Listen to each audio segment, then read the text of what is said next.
Item: SCP-429. Object Class: Safe. Special Containment Procedures: SCP-429 is to be kept in a standard Type 3 hazardous object isolation vault. SCP-429 is not to be handled unless an attempt to operate it is to be made. Care must be taken to avoid inadvertently touching any of SCP-429's controls. Description: SCP-429 is a complex device constructed of brass and leather designed to fit over an individual's right hand. There are a total of 7 controls on SCP-429. A lever that fits into the palm of the left hand. This is the main activation control and is depressed when the subject has finished setting their destination. A round dial near the location Control 1 meets the main device. The exact function is unknown. A 6-sided dial at the front of the main device. This appears to be involved in broad location selection. A round dial in the center of the main device. This appears to be involved in fine location selection. A lever across the clock face. The exact function is unknown. A dial on the side of the clock face. This alters the clock face, although the function in selecting destination is unknown. A switch on the side of the main body not visible in filed image. Exact purpose unknown.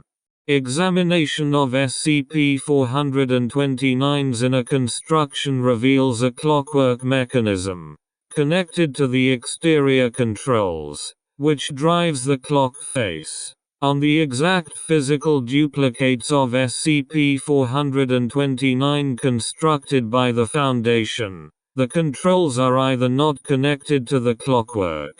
Controls 1, 5 and 7. Or simply alter the displayed time at varying rates.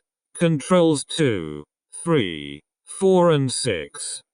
When a subject wears SCP-429, they gain an instinctive understanding of its operation, although they do not gain the ability to convey this information to others. If the subject visualizes a location and follows their instinctual understanding to adjust the controls, the wearer will disappear from their current location and simultaneously appear at the visualized location. Upon arrival, the controls save for 1 and 6 return to their original positions.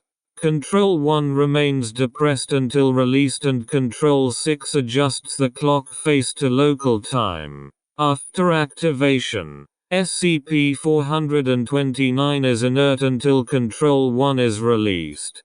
The subject does not perceive travel via SCP-429 as instantaneous. Each subject has reported a prolonged period of paralysis and blindness equivalent to the time it would take to travel in a direct line between the activation location and destination, traveling at approximately 610 km per hour. The biological needs of the activating subject progress as normal during this time. Therefore, journeys of more than 510 kilometers are not advised due to the risk of dehydration. Suffocation does not appear to be a hazard, however. The controls are highly sensitive and will move under the slightest pressure.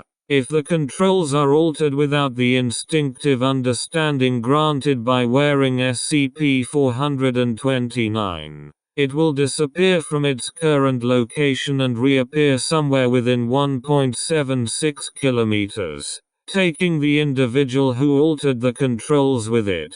The time elapsed in such cases appears to be significantly higher than normal, with the activating subject typically arriving in a state of advanced decay.